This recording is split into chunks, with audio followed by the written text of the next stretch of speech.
Magnífico Reitor, Senhora Presidente do Conselho Geral,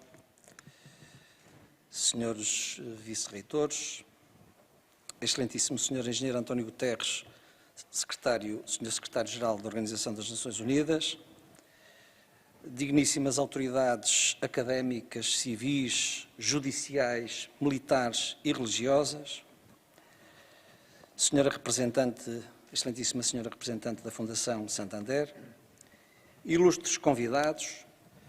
caros membros da comunidade académica da Universidade de Coimbra, senhores doutores, prezados colegas,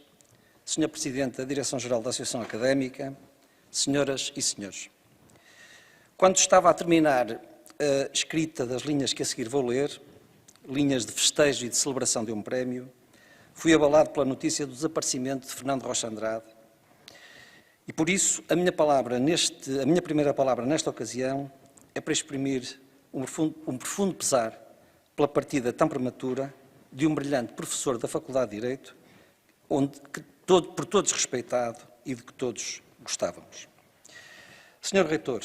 se bem o entendo, o munus que me foi confiado por Vossa Excelência e que honrado aceitei, consiste em evidenciar os méritos da personalidade que aqui apresento e, de uma forma particular, em esclarecer os atributos que justificam a pertinência do ato de lhe atribuir o Prémio Universidade de Coimbra. O prémio, como é sabido, tem o propósito de agraciar uma pessoa de nacionalidade portuguesa de inequívoco valor, que se haja distinguido de forma inequívoca no apoio incondicional ao desenvolvimento das pessoas, das famílias, das empresas e das comunidades, apoiando um crescimento inclusivo e sustentável da sociedade. Tendo presentes tais diretivas e tendo também bem presente o percurso de vida do laureado, a minha tarefa apresenta-se simples, pois não se descortina qualquer sombra de dúvida sobre o total acerto e a absoluta justeza da atribuição do prémio a António Guterres. Em razão de um infausto acaso para toda a humanidade e de um modo muito particular para a Europa, a atribuição do prémio neste momento acaba também por se revelar um ato no tempo certo, que representa uma tomada de posição da Universidade de Coimbra e que simboliza um abraço solidário e afetuoso a um homem que carrega sobre si a melindrosa responsabilidade histórica de contribuir para o fim de uma barbaridade que não se imaginava possível.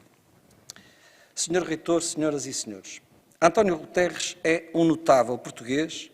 que, com a sua simplicidade e pureza, aliadas a uma inteligência reconhecida e a um domínio invulgar da palavra falada, ocupou altos cargos públicos no nosso país e granjeou uma reputação e um reconhecimento extramuros que o haveriam de conduzir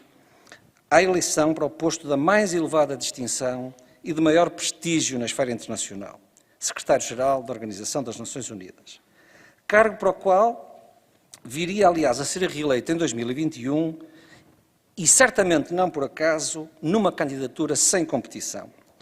Agora,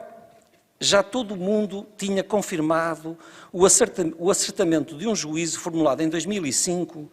por Madeleine Albright, antiga secretária de Estado norte-americana, que dizia isto: António Guterres é uma personalidade internacional brilhante. Assim é, de facto. O percurso de António Guterres como homem público mostra-se singularmente exemplar a todos os títulos e em todos os planos. A sua vida foi desde sempre orientada por imperativos morais e éticos, pela abnegada dedicação aos outros e pela permanente e incomodada preocupação com os mais desfavorecidos. Como alguém disse de si, as preocupações sociais são estruturais na sua moral. Em palavras suas, esclareceu um dia: o que me parece essencial é acreditar na liberdade do homem, na sua capacidade para a usar e na possibilidade de, usando-a, poder assumir um conjunto de valores que são compatíveis com as suas preocupações e com os outros. A consciência social revela-se uma marca indelével do seu ser, da sua essência. António Guterres mostrou sempre um espírito inconformado com as injustiças, com a pobreza e com as desigualdades sociais. Foi isso que fez dele um católico ativo e que o levou a abraçar responsabilidades de liderança em organizações que, por exemplo, tiveram um papel relevante no auxílio às incontáveis vítimas das avassaladoras cheias ocorridas em 1967 na cidade de Lisboa. Logo aí, na sua juventude, António Guterres revelava, por um lado, a sua incomodidade e o seu choque pessoal com as injustiças sociais, e, por outro lado, o seu sentimento de responsabilidade de servir e de apoiar os outros, de ser útil e de levar uma luz de esperança aos desaventurados. Anos mais tarde, como Primeiro-Ministro, o seu pesar pela dor e pelo sofrimento humano, a sua compaixão, transpareceu para todos os portugueses nas poderosas imagens da sua sentida comoção e também da sua humildade perante a espontânea indignação de familiares e amigos das vítimas do trágico colapso de uma ponte. Na sequência desse acidente que chocou Portugal, mostrou-se ainda a sua intrínseca vocação de serviço público, quando assumiu por si mesmo, como Primeiro-Ministro, as missões de ajuda às populações e de realização de vastos melhoramentos materiais que, na medida do possível, compensavam um povo desafortunado. A sua entrega plena e incondicional à defesa de causas justas e de serviço aos outros também se revelou na sua perseverante e infatigável procura de reconhecimento internacional da independência de Timor-Leste. Usando o seu talento diplomático, António Guterres, líder de um pequeno país europeu, mas com pesadas responsabilidades sobre o destino daquele território, entregou-se ao que parecia ser uma missão impossível e contribuiu, até com um grito de desespero, para o nascimento do novo país. As preocupações sociais e a dedicação desinteressada aos outros não são, em António Guterres, apenas memórias da juventude. Como os seus biógrafos observam, despido do fato de Primeiro-Ministro, retomou aos 53 anos de idade a ação social nos subúrbios de Lisboa. 2 vezes por semana aparecia na igreja de um bairro de imigrantes africanos para dar explicações de matemática a jovens que preparavam candidaturas de acesso à universidade. Neste regresso às origens, a um voluntariado espontâneo e desejado como anónimo, que quis manter fora do alcance das câmaras de televisão, ficava de novo bem patente a generosidade de um homem que pouco tempo depois viria a ocupar cargos internacionais do mais elevado patamar, primeiro como Alto Comissário das Nações Unidas para os Refugiados e depois como Secretário-Geral da Organização das Nações Unidas. A 6 de outubro de 2016, ao tomar conhecimento de que havia sido eleito como Secretário-Geral da Organização das Nações Unidas, formulou a promessa de servir os mais vulneráveis, as vítimas dos conflitos, do terrorismo, a pobreza, a violação dos direitos e as injustiças do nosso mundo. Palavras como essas são, de certo, as que sempre se esperaria de ouvir de alguém que acabava de ser indicado para ocupar tão elevado posto internacional. Mas no caso de António Guterres, o seu percurso em Portugal e em Genebra, aquelas não eram palavras de rotina ou de etiqueta diplomática, antes, em vez disso, revelavam o compromisso genuíno de que o seu percurso de vida era garante. No desempenho da missão internacional que assumiu desde 2017, António Guterres sempre revelou a sua excepcional preparação para perceber o tempo em que vive e para denunciar que o mundo não tem de ser assim.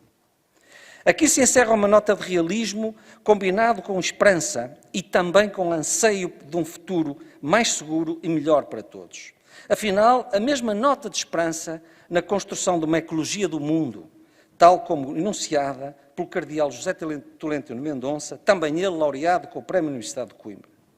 onde, em vez de senhores despóticos, apareçamos como cuidadores sensatos, praticando uma ética da criação, que tenha uma expressão jurídica efetiva nos tratados transnacionais, mas também nos estilos de vida, nas escolhas e nas expressões mais domésticas do nosso cotidiano. Senhor Reitor, senhoras e senhores, abeiro-me do fim da apresentação deste rudimentar retrato de um homem. Mas este meu esboço sobre ser imperfeito ficaria inacabado se o traço de humanismo sentido e profundo de António Guterres não associasse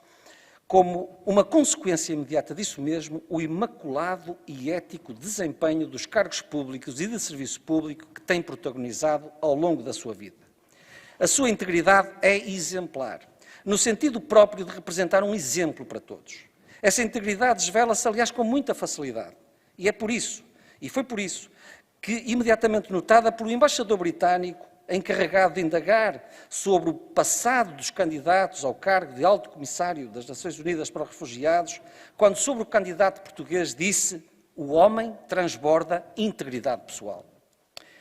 Não só pelo que diz, nem apenas pelo que faz, mas sobretudo pelo que é, António Guterres é um homem exemplar. Senhor Reitor, a atribuição do Prémio Universidade de Coimbra a António Guterres exprime o reconhecimento da nossa Casa a um seu doutor honoris causa. É uma distinção merecida e moralmente justa, que muito enobrece a Universidade de Coimbra, em razão da dignidade do laureado e dos valores que orientam a sua vida. A mim, resta-me exprimir gratidão ao Sr. Reitor pelo convite que me dirigiu e às senhoras e senhores por terem feito o favor de me ouvir.